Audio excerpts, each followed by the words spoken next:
That has nothing to do with my prophet. Please just stop it. It doesn't make any sense. That's not the message he sent. That's not what he meant. That's not why he came. So you can claim as much as you want to, but I assure you the man I follow was not the same. See, I know a man who forbade the cutting down of a plant, who even spoke against those who had burnt an ant. So why is it that I simply can't understand how we claim to follow the same man?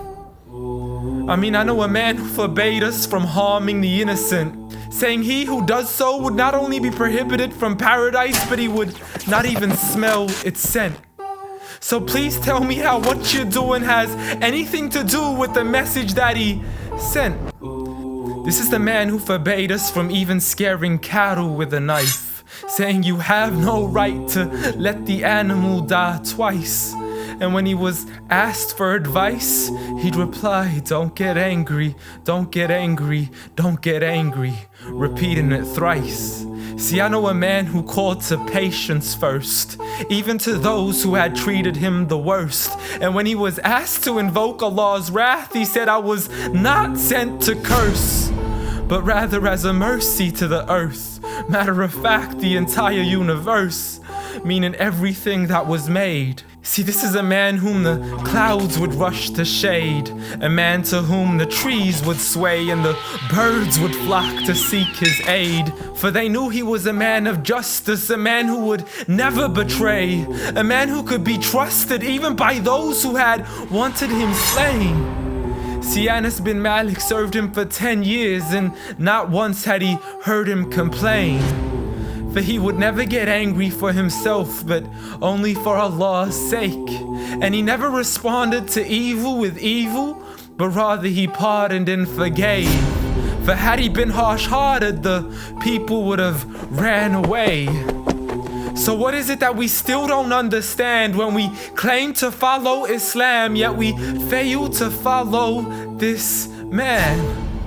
I mean, I know a man who was so caring and compassionate, who said that there is a reward in serving all things that are animate. In other words, everything that breathes, whether it be the animals, the trees, and every single human being.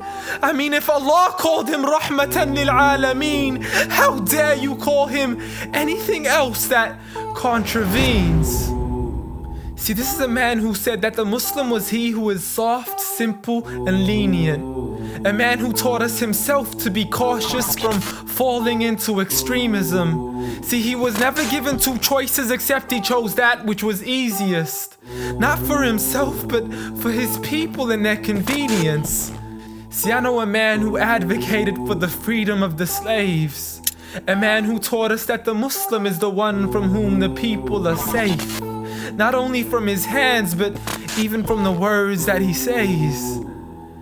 See, this is a man who would never mock, mimic, nor ridicule, nor would he ever publicly rebuke an individual. This is the man I follow, so forgive me if this sounds unusual. But the man I know was so much more handsome, so beautiful. A man who taught kindness to the neighbors, who taught us to serve others without expecting back any favors, to spread peace to those we know and even to the strangers, to walk with humility and to simply ignore the haters. But nevertheless, I know a man who still taught us to stand up for the oppressed. From the men, women, and children who call out to us in distress. I know a man who taught us to fight for these people, but by no means does this mean we have the right to transgress.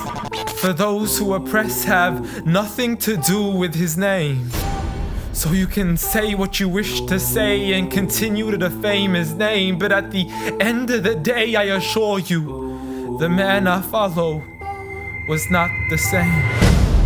Muhammad sallallahu alayhi wa sallam.